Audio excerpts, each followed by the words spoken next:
Sentence of Reiner Fuellmich is as harsh and disproportionate as his pre-trial detention.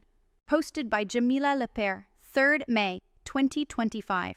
On Thursday, 24th April, after a year-long criminal trial, which began in January 2024 and consisted of more than 50 court hearings, German lawyer and co-founder of Corona Investigative Committee, CIC, Dr. Reiner Fuellmich, was sentenced to 3.5 years imprisonment, repayment of 2 allegedly embezzled sums of money, $200K and $500K plus court fees. A verdict, despite the length of the trial, still came as a surprise to all those who had followed the case extensively. Any decision arriving within a week will prove the verdict has long been written, a supporter said. A day earlier, the court for Lower Saxony in Göttingen had extended the limit for Fuellmich's closing speech from noon to 3 p.m. Fuellmich's lawyer, Katja Wermer, had been told to submit her challenge to the impartiality of the entire chamber before 4 p.m. After Fuellmich's final statement, however, the chairing judge, Carsten Schindler, unexpectedly announced that the hearing would continue at 5 p.m. During the last 10 months, at least, the hearings have rarely exceeded 3:30 p.m., let alone recommence at a later time. At around 4:45 p.m., the 30 or so spectators, who had been speculating in various cafes about what might follow, were taken by surprise again when the court sent out a press release. It stated that the verdict would be announced at 5 p.m. if no surprises would get in the way. All major German media organizations were copied into the email. As it transpired later, another chamber, meanwhile, had been busy judging and rejecting Wermer's impartiality challenge. 2 years and 8 months for a dwindled embezzlement charge. Seemingly in haste to deliver the verdict, Schindler started his preliminary comments, while forgetting to officially open the hearing. 2 filming journalists were told not to publish what they had just recorded. In rapid succession, Schindler read out the chamber's conclusions. The prison sentence was made up of a sentence of 2 years and 5 months for the alleged embezzled sum of 200K euros, and a sentence of 3 years and 5 months for the amount of 500K euros. Because both offenses are similar in nature, the total duration was reduced to 3 years and 9 months, in line with the German prosecution's demand. A sentence is heavier than it already seems, because the court decided not to deduct 5 of the 18 months Fuellmich spent in pre-trial detention. The reason given for this extra time was that the defense had needlessly prolonged and delayed the trial.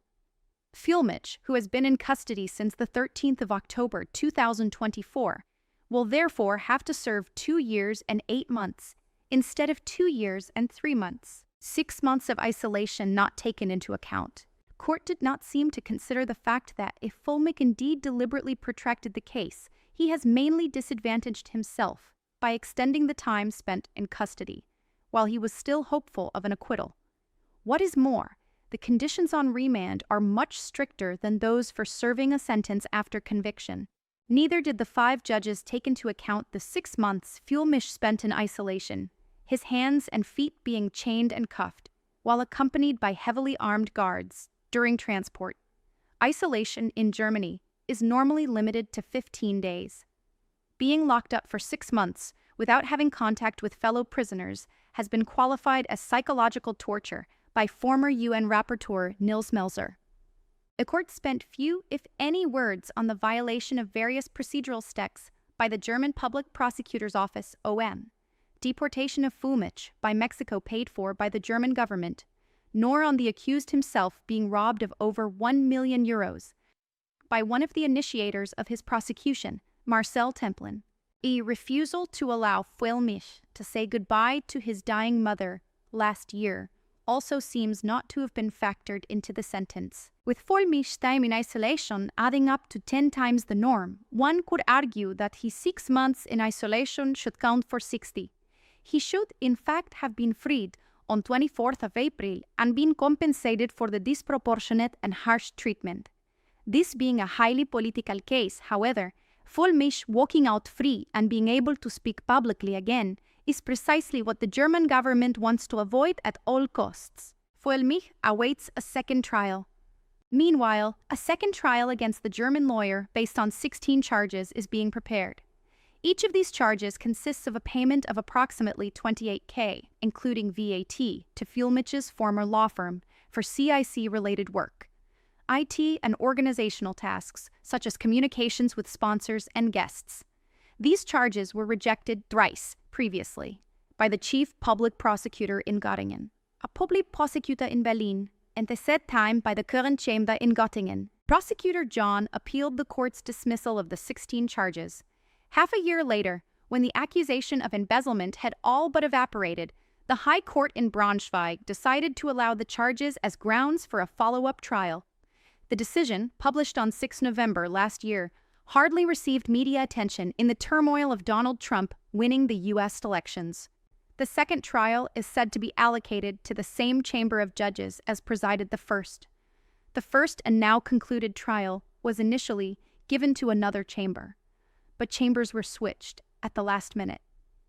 Given the harsh sentence Schindler and his colleagues settled on, and the similarity of the alleged crimes in both trials, there is little hope the court will come to an impartial judgment, Fuellmich in the second case.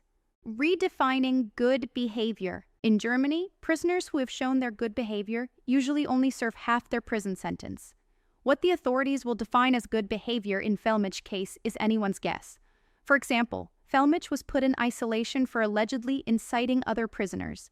This incitement consisted of him providing legal advice to fellow inmates and arranging reliable lawyers, which would count as good behavior in other than government circles. Lawfare intensifies. Within a week after the verdict, Fuellmich has had to submit his appeal.